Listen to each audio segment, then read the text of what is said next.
Hi there, I'm Danny Flexen and welcome to the latest edition of SecondsOut ReFLEXions.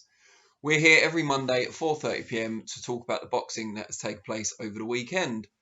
Before I get on to the big Frank Warren show that took place on Saturday night, first I want to talk about some of the other results that took place, most notably Umar Sadiq's daring mission out to Russia, where he took on former world champion Fedor Chudinov and came up just short and was stopped in the 12th and final round, but put in a very good account of himself, was in the fight all the way up until the finish. I think I had Chudinov 1 or 2 rounds ahead by the end, but probably had the London-based fighter ahead after maybe 6 rounds, halfway through the scheduled distance. He boxed really well, mostly on the back foot. He's got long arms, Sadiq, so long jabs, left hooks, and the straight right was very effective against Chudinov, who's got that old Arthur Abraham style defence where he just tucks up, keeps his gloves tight and high, and moves in, takes shots, picks them off occasionally with a few parries, but just looks for his openings. I think he landed quite a lot of body shots from the middle rounds onwards, which served to help tire Sadiq out, and obviously he hadn't been the full 12 rounds previously, and ultimately got stopped, was taken. Bit of punishment, probably could have gone a bit longer, but I think it was the right decision to pull him out. He looked like he was heading for a narrow points defeat anyway. But he'll grow from the experience, and as far as I'm aware, he retains his position as mandatory challenger for the British super middleweight title. So he's gained, his profile's risen, and his status has risen in defeat. So well done to him. Hoping to speak to him at some point this week to reflect upon the experience. Also, we saw the US show where Mean Machine, Edegijus Kavaliauskas, or something like that, obviously known mostly for his amateur exploits and also for losing a brave but ultimately fruitless world title challenge to Terence Crawford. He came out on top, was losing early on, but came back well and ultimately used his power to get rid of Mikhail Zuski. And he was expected to win, to be fair, but he did well, but was calling afterwards for a rematch with Crawford, which I think is a bit ambitious considering Crawford beat him relatively comfortably. I think it was a 9th round stoppage, but relatively comfortably in their first fight. So I'm not entirely sure if that's a marketable rematch, but Kavaliauskas' I should just call him Mean Machine, it'd be so much easier. Mean Machine's point seemed to be that it was proving so difficult to match Crawford with other top welterweights, particularly those aligned with PBC, who work with Showtime and Fox, rather than Crawford, who works with Top Rank and ESPN, that one of the better fights that could easily be made for Crawford was a rematch with him. Again, I'm not convinced, but you can't blame a guy for trying. But he looked good towards the end of that fight, so well done to him. And we also saw Joet Gonzalez bounce back from a long period of inactivity and a clear defeat to Shakur Stevenson to come out on top in his fight with Miguel Mariaga. Dominated that fight, it's fair to say. So he's back in contention at 126 pounds. But a big show over the weekend was, of course, Saturday night at York Hall, masquerading as BT Studios for a night, so that they were able to hold the latest Frank Warren Queensberry promotion show. Just to recap the main results, although on the undercard we did see a bit of a surprise with Bilal Ali losing for the first time as a professional against Ed Harrison, who put on a great performance. I thought he was well ahead by the end. Ali lost a point for persistent holding or excessive holding, which was fair. But even in spite of that, I would still have had Harrison winning the fight, and fair play for pulling off the upset. 3 main fights.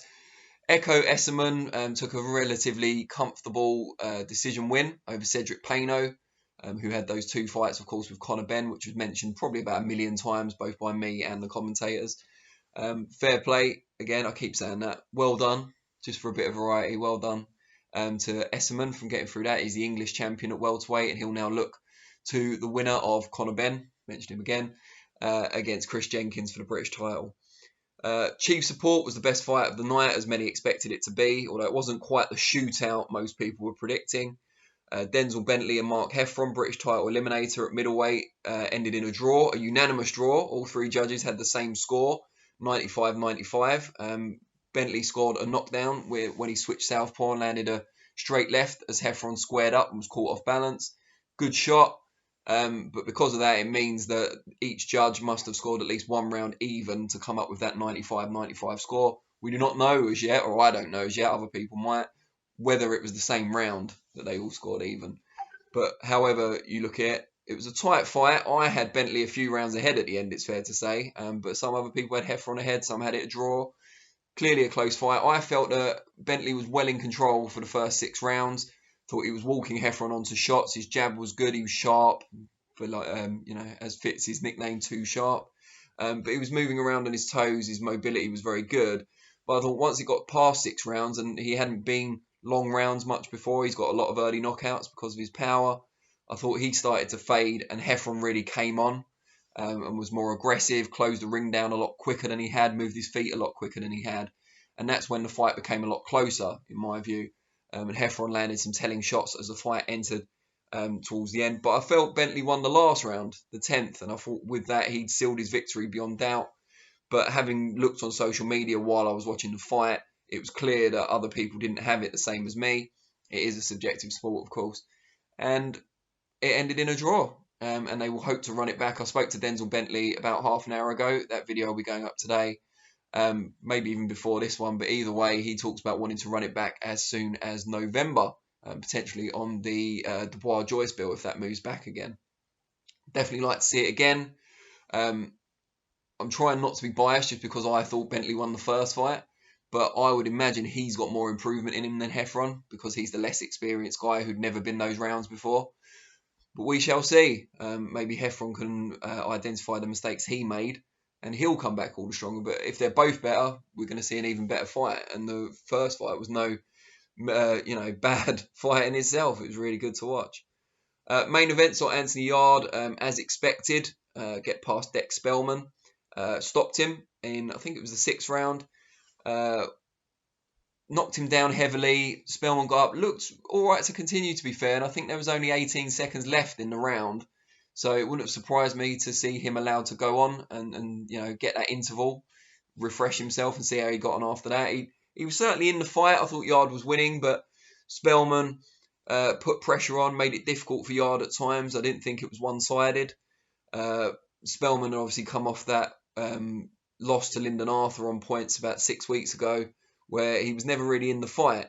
This was a better account of himself, but he did lose inside schedule. And as I say, while I felt that he could have gone on, I think Yarde, if I had to predict, probably would have got him out of there ultimately anyway. But I think most people watching it would say he looked well enough to go on, although the knockdown was, as I say, quite heavy. Yarde did what he was supposed to do. He was ahead in the fight. He ended it when he needed to. He'll feel better for the rounds. He hadn't fought since February out in Spain. And now he looks forward to the Arthur fight, which has been sealed for the Commonwealth title. Again, if Dubois-Joyce gets moved back to November, you would hope it ends up on that pay-per-view undercard, along with Bentley-Heffron rematch.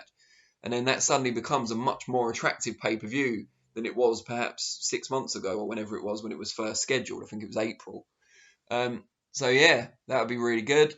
I thought performance of the weekend for me, it's a tough one. I'd probably say even in defeat, Umar Sadiq, just because of the big jump in levels involved in what he did, which was really impressive. Fight of the week for me again was certainly Heffron Bentley. The only thing marred by the result, I do like to have a decisive winner, but when so many people disagree about who is winning in the judging, then you've got to say fair enough for the draw. I hope some of you people out there got on the draw because the odds on that are usually pretty attractive. But I want to know what you think. It's not just about what I think. Let me know who you think won Heffron Bentley. I guess that's a burning topic. What you thought was the performance of the weekend and what you thought was the fight of the weekend.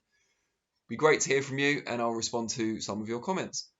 I'll be back next week, Monday, for the next Reflections, but I'll also be here Thursday at 4:30 PM for FLEXpectations, looking ahead to next week's action. As always, really appreciate your time, and I will see you all soon. Cheers.